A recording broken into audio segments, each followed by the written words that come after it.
Donc la plus-value, je dirais, de tout ça, ben, c'est l'enrichissement culturel. Tu sais, on va se le dire en partant, ça amène une diversité dans les organisations.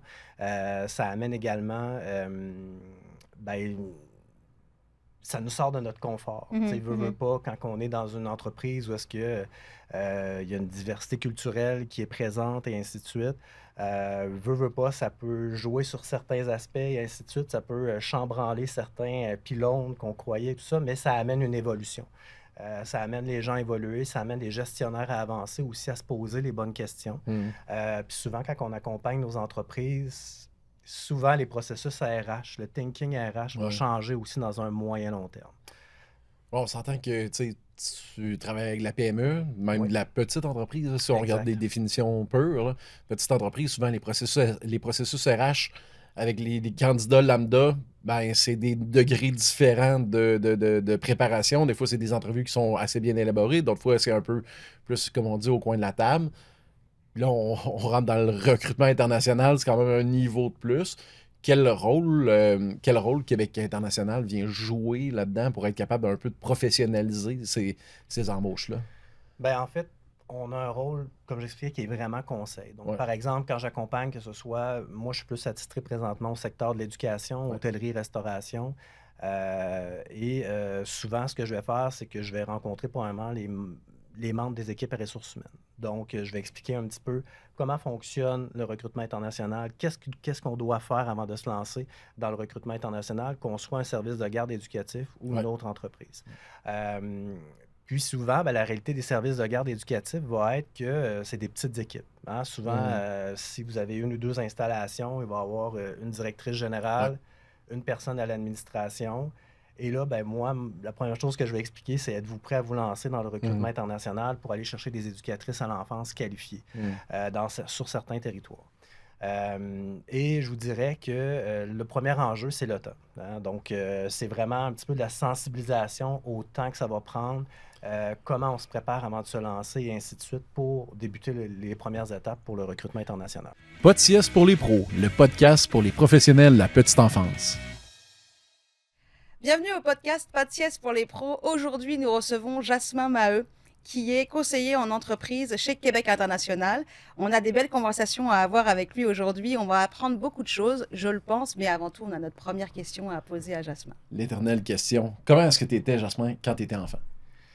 Ben, premièrement, bonjour à vous deux. Merci de l'invitation. Je suis très content d'être avec vous cet après-midi là, pour finalement parler un petit peu là, de Québec international et du recrutement international. Yes. Ben, bonne question. Écoute, comment j'étais quand j'étais jeune? Ben, j'étais un enfant quand même, je pense. Ben, pas je pense, mais j'étais quand même assez sage, tranquille, un peu dans mon coin, plus timide, réservé. J'ai encore un peu ce trait de personnalité-là en moi. Mm. Faire ce que je fais présentement me sort totalement de mon Je comprends. confort, mais ça me fait plaisir d'être là. Cool. J'adore travailler sur moi. Puis je pense que j'étais comme ça quand j'étais jeune aussi, là, quand même quelqu'un de persévérant puis qui aime avancer, foncer malgré quelques traits de personnalité à travailler, là, je vais dire ça comme ça. Mm. Un petit enfant calme. Exactement, c'est ça. Ça a changé depuis, moi j'ai l'impression, ou alors t'es resté un peu pareil, genre très calme. Ben, encore Moi, un... je suis partie en mission avec toi et des fois, t'es pas très calme. Ben, c'est ça. Je vais dire encore calme, mais de plus en plus coquin. On va dire ça comme ça. C'est ça. Jasmin, on est venu parler, en fait, c'est un sujet qui nous a habité de manière générale dans tous les domaines d'activité, l'immigration, Ouais. le recrutement, Mhm. les ressources humaines, la pénurie de main-d'œuvre, etc. Vous êtes au plein cœur de ces sujets-là. Dans les services de garde, tout confondu, on vit cette réalité-là de façon intense. Puis l'actualité le montre au quotidien, en fait, comment c'est compliqué de recruter des éducateurs et des éducatrices. Aujourd'hui, ce qu'on veut aborder avec toi, c'est quelle est la plus-value d'aller chercher des forces vives à l'extérieur du Canada et du Québec? J'aimerais t'entendre là-dessus. Et puis, évidemment, après, on pourra aborder les services que Québec International Oui, oui. propose. Mais j'aimerais qu'on puisse outiller en fait, et renseigner les gestionnaires autour de qu'est-ce que c'est quelle est la plus-value d'avoir une personne qui vient de l'extérieur du Québec ou du Canada? Oui, ben en fait, c'est ça. Mon rôle comme conseiller aux entreprises, tu l'as nommé d'emblée, en fait, c'est d'accompagner les entreprises, hein. Donc, c'est d'offrir un service, un rôle conseil aux entreprises en termes de recrutement international. Donc, la plus-value, je dirais, de tout ça, ben, c'est l'enrichissement culturel. On va se le dire en partant, ça amène une diversité dans les organisations. Ça amène également, ben, ça nous sort de notre confort. Veut pas, quand on est dans une entreprise où est-ce que il y a une diversité culturelle qui est présente et ainsi de suite, veut pas, ça peut jouer sur certains aspects et ainsi de suite, ça peut chambranler certains pylônes qu'on croyait, tout ça, mais ça amène une évolution. Ça amène les gens à évoluer, ça amène les gestionnaires à avancer aussi, à se poser les bonnes questions. Puis souvent, quand on accompagne nos entreprises, souvent les processus RH, le thinking RH va changer aussi dans un moyen long terme. On s'entend que tu travailles avec la PME, même de la petite entreprise, là, si on regarde des définitions pures. Là. Petite entreprise, souvent les processus RH avec les candidats lambda, ben, c'est des degrés différents de préparation. Des fois, c'est des entrevues qui sont assez bien élaborées. D'autres fois, c'est un peu plus, comme on dit, au coin de la table. Là, on rentre dans le recrutement international, c'est quand même un niveau de plus. Quel rôle Québec International vient jouer là-dedans pour être capable d'un peu de professionnaliser ces embauches-là? Ben, en fait, on a un rôle, comme j'expliquais, qui est vraiment conseil. Donc, par exemple, quand j'accompagne, que ce soit, moi, je suis plus attitré présentement au secteur de l'éducation, hôtellerie, restauration. Souvent, ce que je vais faire, c'est que je vais rencontrer probablement les membres des équipes à ressources humaines. Donc, je vais expliquer un petit peu comment fonctionne le recrutement international, qu'est-ce qu'on doit faire avant de se lancer dans le recrutement international, qu'on soit un service de garde éducatif ou une autre entreprise. Puis souvent, ben, la réalité des services de garde éducatifs va être que c'est des petites équipes. Hein? Souvent, si vous avez une ou deux installations, il va y avoir une directrice générale, une personne à l'administration. Et là, ben, moi, la première chose que je vais expliquer, c'est êtes-vous prêt à vous lancer dans le recrutement international pour aller chercher des éducatrices à l'enfance qualifiées sur certains territoires. Et je vous dirais que le premier enjeu, c'est le temps. Hein? Donc, c'est vraiment un petit peu de la sensibilisation au temps que ça va prendre, comment on se prépare avant de se lancer et ainsi de suite pour débuter les premières étapes pour le recrutement international. Oui, c'est ça. C'est pas une question de temps juste en termes d'effort, de temps que tu vas devoir mettre, mais aussi c'est de temps de planifier en mois, puis même des fois quasiment en année, puis même en année. Là. Exactement, ben c'est ça. Puis souvent, on offre une formation qui est gratuite à toute entreprise avant de se lancer, puis on demande de la suivre parce que faut que l'entreprise se questionne. Est-ce que j'ai tout fait au niveau local avant de me lancer? Est-ce que je me démarque comme service de garde sur le marché local? Qu'est-ce que je peux faire encore avant de me rendre à cette étape-là? Parce que le recrutement international, et souvent on va le dire, est une solution, mais n'est pas une solution miracle non plus. Elle fait partie de solutions qu'on doit faire au niveau local pour venir combler les enjeux. C'est un élément de ton plan, mais ça ne peut pas être le seul, là, finalement. C'est ça. Puis nous, on est transparent avec les entreprises, puis on le nomme que c'est un élément parmi tant d'autres qui va s'additionner puis qui va faire au final que les postes vont être comblés puis que l'économie va rouler. Tu sais, tu as un travail à faire d'introspection avant de dire est-ce que je suis un pouvoir d'attraction puis même de rétention de mon personnel avant de te lancer à faire du recrutement international, là, j'imagine? Oui, ben c'est ça exactement, parce que souvent on va dire, ben, un, c'est le temps, puis deux, est-ce qu'on a l'argent? Donc, il y a des coûts associés. Et qu'est-ce qu'on doit faire une fois que la personne est arrivée sur le territoire ici au Québec? Donc, je me prépare comment? Qu'est-ce que ça va me demander comme énergie, comme temps avant de me lancer? À partir du moment que ça est consolidé, qu'on comprend un petit peu comment fonctionne le recrutement international, certains aspects techniques, puis on se dit, ben, on est rendu là comme organisation. Comment va se passer l'accueil? Comment je vais préparer mon équipe aussi à l'arrivée de ces gens-là dans nos équipes, que, comme je le disais d'entrée de jeu, vont venir probablement déstabiliser certains piliers et certaines croyances qu'on peut avoir envers certaines cultures et autres. C'est intéressant parce qu'en fait, il y a une question de la culture d'entreprise, la culture comme pays, comme province, puis des origines des autres personnes. Puis en fait, moi, ce que j'ai vu dans certains cas, les expériences que j'ai vues, que j'ai vécues d'intégration en général ont été très positives, mais c'est sûr qu'il y a des gens qui ont des a priori sur la personne vient d'Afrique, donc elle a tel trait de caractéristique, ou d'Europe, ou de France, ou de... Les Français, la France, ils viennent de l'Europe quand même, je te rappelle. Oui, mais... c'est nouveau, ça. Ils ont intégré... L'Europe ou la France, je sais pas qui sont. Ils sont pas sortis encore, en tout cas. Mais c'est ça, il y a beaucoup d'a priori. Comment les... Est-ce que vous vous aidez les gens à se préparer face à ça? Oui, ben c'est ça exactement. Souvent, au début, comme j'expliquais, on va être avec les ressources humaines, mais Ouais, rapidement, on va essayer de...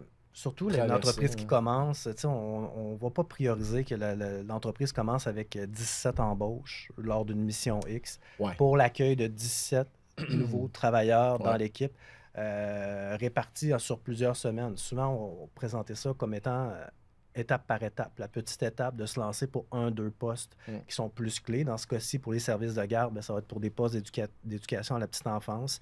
Il y a certains services de garde qui sont venus faire du recrutement international puis qui ont ajouté pourquoi pas un poste de cuisinier, Mm. parce que ça aussi, c'est un poste en pénurie de main-d'œuvre.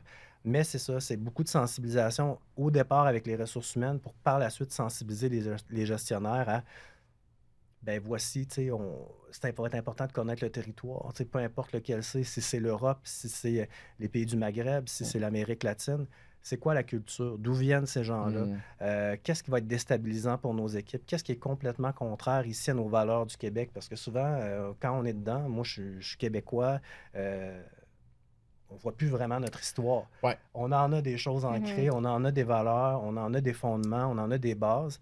Et puis parfois, on a des appréhensions, comme on le disait Ouais. tantôt, par rapport à certains territoires plus que d'autres. Mais c'est de comprendre pourquoi c'est comme ça, puis c'est d'offrir des formations de qualité qui vont faire en sorte que le gestionnaire, ça va lui semer une graine pour Ouais. par la suite la ramener à son équipe, puis dire, ben voici, tu sais, on va sur tel territoire. Il y a certains, voici comment ça fonctionne dans ces pays-là, Ouais. voici qu'est-ce qu'il y en est. Mais nous, on est rendu là comme organisation, il faut avancer, donc... Parce que vous êtes éducatrice et non pas poète dans l'âme, parfois un outil pour aider à reformuler, ça vaut la peine. Mangrove Petite Enfance vous permet de reformuler en un clic l'ensemble de vos observations pour les communiquer brièvement et clairement aux parents. Tu avais beaucoup de prudence dans ton discours, Oui. en fait. Et dans l'éducation, ce qui aide beaucoup, c'est d'aborder les sujets sans tabou, Oui. mais en étant dans le respect. C'est quoi quel est ton conseil pour des gestionnaires ou des directeurs de CPE ou de garderie Ouais. pour amorcer l'accueil et les us et coutumes et les traditions, etc., des différentes personnes qui viennent de différents pays? Ben, en fait, je pense que c'est l'ouverture d'esprit, puis de Mm. comprendre d'où viennent ces gens-là. Tu sais, je pense que comme gestionnaire en 2025, je l'étais plus à une certaine époque, là, 2016 à 2018, c'est l'ouverture d'esprit, c'est de comprendre la réalité d'où ces gens-là viennent Ouais. et l'expliquer dans un premier temps à son équipe, tu sais, de dire, ben voici, tu sais, on va sur un territoire X, voici comment ça fonctionne là-bas. Les gens arrivent ici, ils sont prêts aussi à s'adapter de leur côté. Tu sais, il y a aussi ça qu'il faut qu'ils comprennent. Puis à partir de là, ben, c'est de faire les bons choix en fonction du recrutement qu'on souhaite faire, le recrutement dans le processus d'entrevue, et ainsi de suite. C'est d'être rassurant aussi pour ces équipes, tu sais, parce que, comme j'expliquais tantôt, ça va être déstabilisant, surtout les premiers pas, les premières personnes qui arrivent, ça va demander du temps à tout le monde. Les éducatrices sur le terrain vont aussi avoir du temps à investir dans la formation, dans l'apprentissage que ici au Québec, bon, on est dans l'écoute, on est dans l'apathie, on accueille l'émotion de l'enfant. Alors que sur d'autres territoires, ben, c'est autre chose. Ouais. Et, C'est le bref, nursing qui c'est va être vraiment un priorisé. travail d'équipe. Je pense que Mm. c'est la chose à amener, que c'est tout le monde qui va devoir s'investir, surtout au départ, parce que par la suite, une fois que les personnes vont être arrivées, qu'ils vont avoir une année complète de compléter, ben, à ce moment-là, L'acculturation va être faite, puis le transfert de connaissances, puis de méthodes aussi. Là. ben, exactement. Puis on en a accompagné peut-être, je dirais, entre 10 et 15 CPE dans les services de garde dans les 3-4 dernières années, qui ont fait du recrutement international. La plupart, ça s'est bien passé, en grande majorité. Ouais. Mais tu sais, il y en a eu certains enjeux. Il y en a eu au niveau du système éducatif qui n'était pas le même, qui a eu des formations supplémentaires à donner. C'est une réalité. Tu sais, on parlait de temps tantôt, oui, dans la préparation au recrutement international, mais dans l'intégration aussi. Que oui, peut-être que pour les premières semaines puis les premiers mois, il y aura plus de temps à investir. Il y a même certains services de garde qui ont favorisé l'accompagnement dans les premières semaines d'une éducatrice qui était formée au Québec, d'accompagner l'éducatrice qui arrivait d'un autre territoire 1 à 1 pendant 4, 5, 6, 7 semaines pour qu'elle voie l'approche avec l'enfant et lui permettre là, de faire les interventions là, en fonction du système éducatif ici au Québec. Là.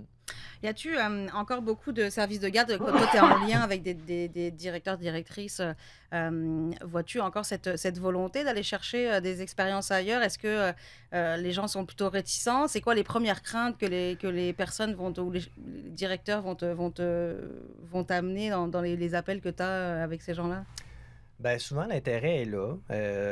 Par contre, je dirais que je dirais, les premiers obstacles, c'est le temps. Tu sais, comme j'expliquais tantôt, souvent, il y a une ou Ouais. deux personnes dans.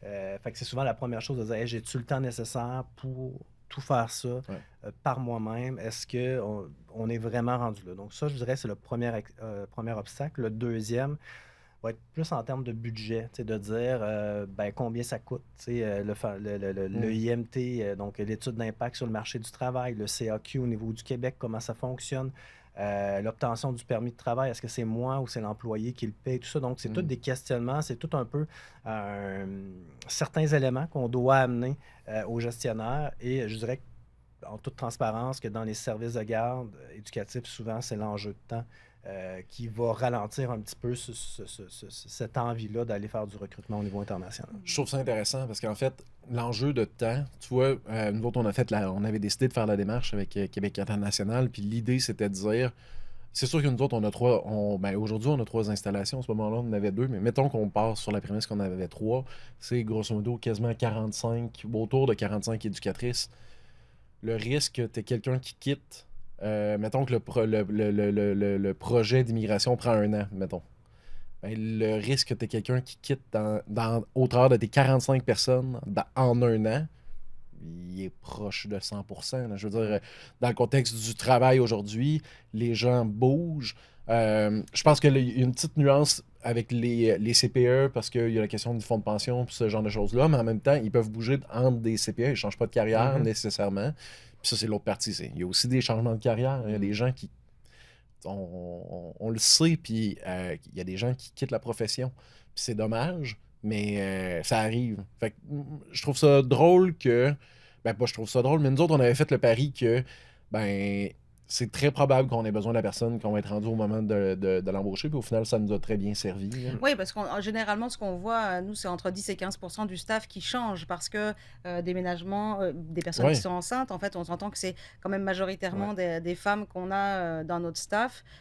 Puis c'est des femmes qui tombent enceintes. Donc, puis c'est très chouette, mais c'est le jour 1 où elles s'en vont. Fait que c'est sûr qu'il y a une instantanéité à la remplacer, mais généralement, on est dans un roulement de 10 à 15. Fait que j'imagine que ça fait aussi partie des réflexions que tu amènes aux directions pour à la réponse de oui, mais j'en ai besoin maintenant. Ben oui, ben anticipe-le. C'est un peu ça l'idée. Exactement. C'est beaucoup d'avoir une vision à moyen long terme. Souvent, les services de garde qu'on va accompagner ont cette vision-là. Ouais. Donc, déjà, vont dire, ben moi, dans 3 ans, je vais avoir 4 départs à la retraite. J'ai le senti, la perception que je vais avoir 2 ou 3 départs probablement en maternité. Donc, clairement, d'ici les 2-3 prochaines années, je vais avoir 4, 5, 6 besoins de remplacement. Puis, je n'aurai pas la main-d'œuvre ici localement. Donc, c'est ce qui va m'amener à aller vers l'international. Il y a de la sensibilisation qui est faite autour de ça.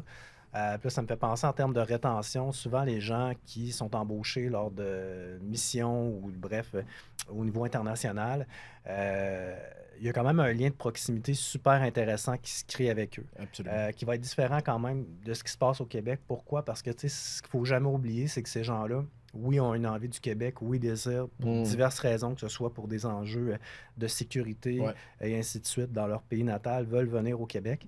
Et une fois au Québec, ben, il y a vraiment un lien de proximité qui va se créer avec l'entreprise. Parce que, qu'on le veuille ou non, à partir du moment que vous faites les entrevues, que vous faites l'offre d'emploi, il y a environ 1 an qui va se passer, tout dépendamment des pays, avant l'arrivée.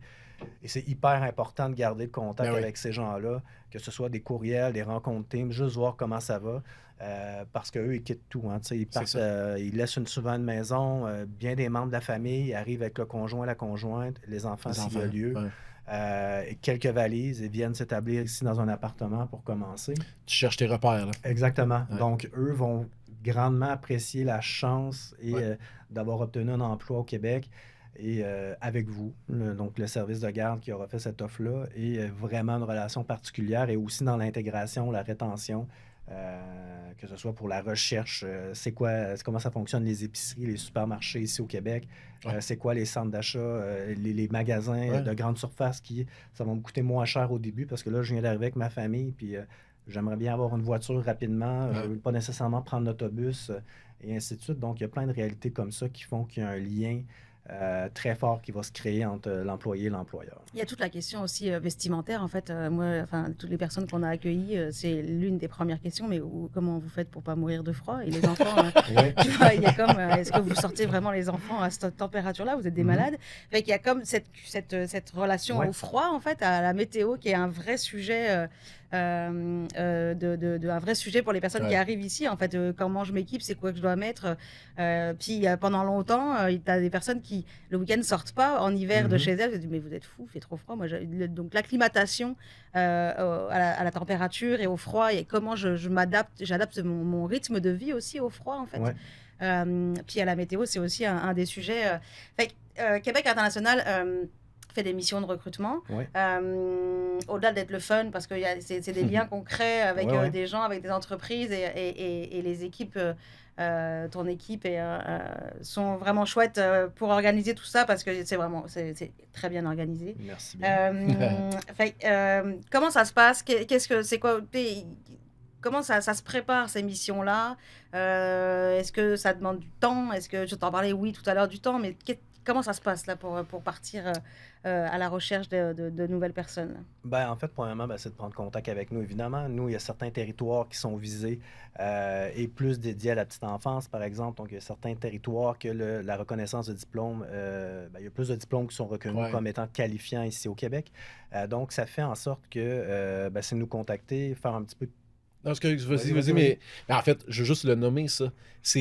Souvent, c'est un des enjeux au Québec, les diplômes des gens Ouais. qui viennent, qui migrent, ne sont pas reconnus. C'est pas dans tous les cas, évidemment, qu'on est capable de faire reconnaître les diplômes, mais il y a des cas où est-ce qu'on est capable de faire reconnaître. Et donc, non seulement tu as quelqu'un qui arrive de l'extérieur, mais c'est pas une éducatrice, même qu'elle soit formée ou pas, ben, des fois, il y a une question de ratio. On va avoir des diplômés, mais dans certains cas, elle peut être reconnue comme diplômée. Puis moi, je pense que ça, c'est important qu'on le nomme, de dire, parce que ça va être c'est un enjeu. Ça va être un enjeu pour les prochaines années encore, là.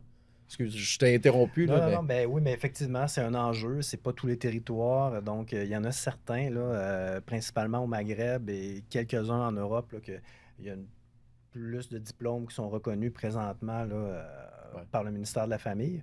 Mais c'est ça, donc c'est de prendre contact avec nous, de voir quel territoire, puis faire un petit peu toutes les démarches là, avant de se lancer, puis de dire je participe à une mission. Puis si jamais les coûts sont trop élevés, c'est pas nécessairement de dire je prends l'avion. Je pars pendant l'équivalent de 5-6 jours à l'international pour aller faire 2 journées d'entrevue Ouais. avec des éducatrices, puis rencontrer des employés potentiels. Il y a des options aussi qui peuvent se faire en ligne de façon virtuelle. Parfois, certains vont Ouais. apprécier plus cette formule-là, surtout pour un aspect financier. C'est moins dispendieux pour une entreprise, surtout une petite entreprise. Donc, c'est des alternatives qui sont possibles, là. C'est vraiment une façon de faire. Nous, on est vraiment là pour conseiller, recommander un pays en fonction du Des nombre besoins. d'embauches qu'ils ont à Ouais. faire. Une entreprise va me dire, moi, je veux juste faire 1 ou 2 embauches. C'est ce qui est recommandé au départ Ouais. pour débuter un processus. Versus une autre qui me dit, moi, j'ai besoin de volume, j'ai besoin d'une dizaine de personnes. Là, il faut s'asseoir puis analyser la situation puis voir, voici, on va sur un territoire X en février prochain. C'est la meilleure option pour faire plus de volume qu'un autre territoire, par exemple. Intéressant. Est-ce que tu peux nous expliquer comment ça se déroule une mission, peut-être les grandes étapes, en fait, des missions de recrutement? À partir du moment que c'est confirmé qu'une entreprise s'est inscrite, à ce moment-là, il y a un départ là, qui se fait normalement le mercredi du Québec, donc soit de Québec ou de Montréal. Et on arrive sur le territoire, là, grosso modo, le jeudi midi, disons, à l'hôtel, là, avec le décalage horaire, la durée du vol et tout. Par la suite, il y a un peu de temps libre, donc, mais de préparation aussi là, aux entrevues. Et tout est pratiquement clé en main. Donc, tout l'aspect logistique est inclus dans la formule. Donc, que ce soit les 4 nuitées à l'hôtel, la grande majorité des repas sont inclus là, à partir du vendredi soir jusqu'au dimanche soir. Il va y avoir également toutes les entrevues, les agendas d'entrevues au préalable des candidats que l'entreprise va avoir sélectionnés qui souhaitent rencontrer, va être pris en charge également. Tous les systèmes de navette entre l'aéroport et l'hôtel, si jamais il y a des activités culturelles qui sont plus formelles ou que certains souhaitent plus nous suivre, nous, Québec International, durant les activités, tout ça vient avec, on organise tout ça. Donc, c'est vraiment, à partir du moment que l'entreprise est assise dans Ouais. l'avion, sa grande préoccupation, c'est de Rencontrer, réseauter c'est durant ça. l'événement avec les autres entreprises, apprendre à se connaître et de rencontrer les candidats les samedis, dimanches lors des entrevues, faire la sélection le plus possible sur place parce que le retour au Québec se fait dès le lundi. Ça, à mon avis, ça a une grande valeur parce que t'as beau vouloir prospecter à l'étranger, tu sais, si t'as pas d'envergure, si t'es pas capable de regrouper les gens pour être capable d'aller rencontrer, tu sais, vous jouez un rôle de facilitateur qui est quand même c'est notable, là, c'est Ouais. vraiment important. Oui, puis c'est vraiment ça notre rôle. Tu sais, dans le fond, on est vraiment là comme agence de développement économique, justement, pour Ouais. favoriser l'économie de la région de Québec et de Chaudière-Appalaches, d'aider les entreprises avec les enjeux de pénurie de main-d'œuvre. On a d'autres Ouais. départements aussi chez Québec International, là, que ce Ouais. soit en développement de marché pour une entreprise qui souhaite s'exporter ou Ouais. peu importe. Mais c'est ça, on est vraiment là pour soutenir les entreprises, les appuyer, offrir le plus possible un clé en main aux entreprises avec lesquelles qu'on collabore, là, que ce soit pour une initiative de recrutement en présentiel. Puis la force en présentiel, tantôt je parlais de l'option en ligne. Parfois, pour une première tentative, ça peut être intéressant pour les aspects financiers et ainsi de suite. Mais c'est sûr que quand on se déplace sur un territoire, on a quelques heures avant, là, l'équivalent d'un 24 heures pour se remettre du décalage, visiter s'il y a lieu. Ben, c'est d'apprendre, c'est de connaître la culture, c'est d'aller voir qu'est-ce que c'est de la réalité. En 24 heures, c'est rapide, vous allez me dire, mais de connaître un petit peu d'où proviennent ces gens, c'est quoi leurs racines, qu'est-ce qui fait que... ben, c'est ça. Bref, d'en Qu'est-ce qui apprendre les plus. définit un peu, Exactement, c'est ça. Qu'est-ce qui les définit, là? C'est un petit peu ça que je cherchais. Et peut-être mieux comprendre pourquoi ils souhaitent venir au Québec là, dans un futur rapproché. Est-ce que tu aurais un conseil pour, mettons, demain je veux ouvrir une garderie, qu'est-ce que tu me conseillerais là maintenant par rapport au service que tu connais, à la réalité que tu connais c'est ça, qu'est-ce que tu conseillerais pour finir l'entrevue? C'est une bonne question. Mais je te remercie. Qu'est-ce que je conseillerais? Écoute, de bien s'entourer. Ouais. Ça, je pense que ce serait mon premier conseil. Que ce soit pour du local, du recrutement seulement local pour commencer ou aller à l'international, d'être bien entouré, de choisir les bonnes personnes aussi. Tu parles de profil, de déterminer un profil avant? Tu parles d'éducateurs ou des personnes Ben, professionnelles oui. autour de toi, Ouais, tu veux les dire? professionnels, tu sais, supposons que demain je me lance, je rouvre ma garderie, ben clairement, j'irai me chercher certains contacts que je sais qui ont de l'expérience en CPE, en service de garde privé, peu importe. Je pense que ce serait ça. Ce serait de dire, je veux être bien entouré et ben, qu'est-ce que je veux comme CPE? Me définir comme, excusez-moi, là, je dis CPE, mais comme service de garde, bien me définir et ainsi de suite. Je pense que ce serait ouais. Je pense en plus dans les années qu'on vit, dans le contexte de pénurie de main-d'œuvre, je pense que je voudrais partir mon service de garde avec des bonnes bases, en étant bien entouré, puis choisir le personnel de qualité qui va ressembler le plus possible au service de garde que je souhaite offrir aux enfants et aux parents qui vont le fréquenter dans les années à venir. Parfait. En fin d'entrevue, normalement, on veut aussi que tu puisses être capable de plugger des services ou des éléments qui sont en cours, des projets qui sont en cours. Avant d'aller vers là, tu as nommé Québec International, c'est pour la région de Québec, Chaudière-Appalaches. Quelqu'un qui est basé à Montréal, est-ce qu'il peut embarquer sur un projet avec Québec International ou est-ce qu'il y a d'autres organismes qu'il peut contacter? Il y a d'autres organismes qui peuvent être contactés. Évidemment, ils peuvent passer par nous. Puis nous, on peut voir éventuellement qu'est-ce qu'on peut faire pour par la suite les référer vers les bonnes personnes vers la région de Montréal. Mais effectivement, là, il y a plein d'autres partenaires là, dans d'autres régions qui peuvent appuyer. Puis nous, on fait le maximum pour appuyer les entreprises là, qui nous contactent. Super, ça marche. Comment on fait pour te contacter? En fait, c'est où? Il y a site internet, LinkedIn? Ouais, ben... Est-ce qu'on te contacte toi? Est-ce que les gens vont chercher ton profil directement? Comment ça se passe? Ouais, ben en fait, sur LinkedIn, je pense que c'est la solution la plus simple. Jasmin Marie, il n'y en a pas plusieurs dans la région de Québec. Je devrais être facilement trouvable. Puis ça me fera plaisir de répondre à toutes vos questions. Là, comme je le disais, on est là pour beaucoup de choses gratuites quand même. Là, donc, on est un organisme à but non lucratif. Donc, tout téléphone, toute rencontre, Teams, tout déplacement chez les clients, les entreprises qu'on rencontre, c'est gratuit, c'est inclus, le nombre de fois par semaine, peu importe. Tout ça est inclus. On essaie vraiment d'appuyer le maximum des entreprises là, avec certains de nos services. Right. Merci Jasmin, je pense que ça a appris beaucoup à nos nombreux auditeurs. Merci beaucoup, on se retrouve au prochain épisode pour d'autres informations à vous transmettre. Merci beaucoup. À bientôt. Yes. Le podcast Pas de sieste pour les pros vous est présenté par Mangrove Petite Enfance, le logiciel de gestion qui vous permet de vous libérer du temps pour vous concentrer sur ce qui compte vraiment.